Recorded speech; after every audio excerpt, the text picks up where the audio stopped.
سر عرش پر ہے تیری گزر۔ اعلیٰ حضرت فرماتے ہیں میں بتاتا ہوں کہ ان کی قوت بصارت کا کیا عالم ہے۔ سر عرش پر ہے تیری گزر، دل فرش پر ہے تیری نظر۔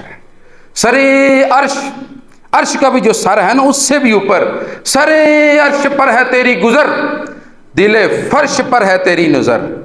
ملکوت و ملک میں کوئی شے نہیں وہ جو تجھ پہ عیاں نہیں۔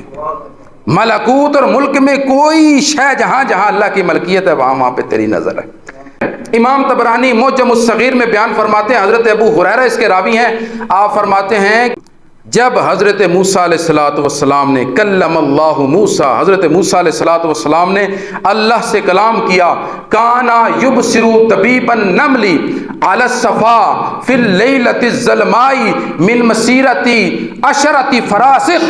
آپ فرماتے ہیں آپ نے آنکھ سے دیکھا نہیں، زبان سے کلام کیا، کانوں سے سماعت کیا، پھر بھی رب تعالیٰ نے آپ کی آنکھ کو وہ طاقت عطا فرمائی کہ اندھیری سیاہ رات کے اندر کالی سیاہ چونٹی کالے سیاہ پتھر کے اوپر 54 کلومیٹر دور سے بھی آپ اپنی آنکھ سے دیکھ لیا کرتے تھے۔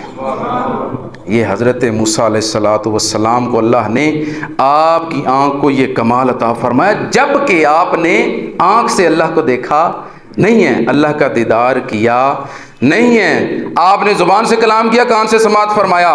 علماء بیان فرماتے ہیں ذرا اس محبوب کا مقام، اس محبوب کا مرتبہ جانیے جس محبوب نے اس آنکھ سے دیکھا کہ اللہ نے فرمایا ما زاغ البصر وما طغى۔ جب سنا محبوب مجھے دیکھ رہا تھا، اس کی آنکھ نہ ادھر دیکھا نہ ادھر دیکھا، ڈائریکٹ مجھے دیکھا اور ایسے دیکھا کہ حد ادب سے بھی آگے نہ گزری۔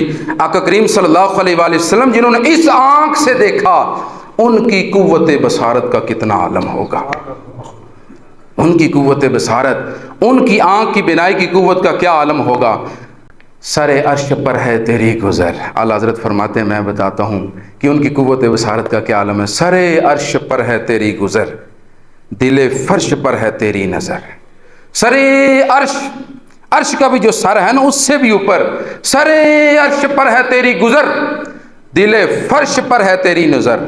ملکوت و ملک میں کوئی شے نہیں وہ جو تجھ پہ عیاں نہیں۔ ملکوت اور ملک میں کوئی شے جہاں جہاں اللہ کی ملکیت ہے وہاں وہاں پہ تیری نظر ہے۔